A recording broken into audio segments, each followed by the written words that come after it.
Firstly, many of us are, if not all of us actually, have some kind of sexual trauma. We have some kind of trauma, whether it's sexual or not, I should say we all have some kind of trauma. And this trauma inhibits our sexual side being expressed, right? So all trauma is, for those who don't really know, trauma is a moment where your body and mind felt unsafe. And as a result, you went into fight, flight, freeze, or detach to protect yourself. If the trauma was never processed in that moment, you will continue to be triggered by a visceral response through your body until you heal it. So for many people, intimacy and trust issues are a really big deal when it comes to sex and relationships, right? If you had a parent that wasn't attuned to your emotional needs or your emotions as a kid, you might have been constantly feeling on edge. You might have been anxious.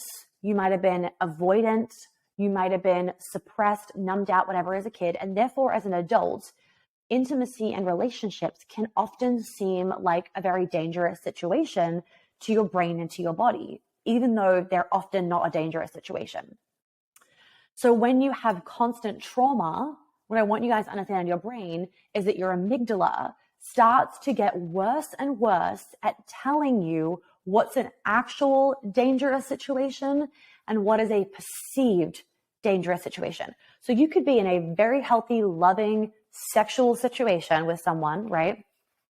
And your amygdala could be sending off the alarm bells of get the fuck out of the situation. But in reality, the situation is safe. So we can get really frustrated with our body when it's like, I want you to understand this. It's not about what is consciously in front of you. It is about how your brain is perceiving it. It is about how your body is having a visceral reaction because your amygdala is sending off the warning bells, and that is causing your body to have a somatic experience, like getting hot or getting sweaty or getting really contracted in your pussy when you're having sex, okay? So I want to give you guys some examples so that you can understand that sexual trauma can show up in ways that aren't sexual, just to help you to kind of think about and reflect on and kind of validate yourself possibly of maybe I have some trauma that I don't want to admit. Okay, so sexual trauma can show up as intimacy issues, trust issues, anxious and avoidant attachment styles, freezing in sex, having a very tight pussy or a very tight pelvic floor, not being able to surrender and let go in the bedroom, painful sex, not being able to orgasm, not being able to voice your needs and wants in any situation, feeling like you can't express yourself emotionally or verbally, etc., not knowing what you want, just not knowing what you want in life or in the bedroom or for lunch. You can't tune into your body because you might be numbed out, you might be disassociated, you might be just simply completely unaware of how your body feels at a given time because of sexual trauma or trauma in any capacity. And you might not feel comfortable in public situations where you're dancing or where you're being flirty because you don't want to get any unwanted attention because you worry about what will happen as a result of some kind of sexual trauma, for example, right? The list could go on, but that are just some. There are just some.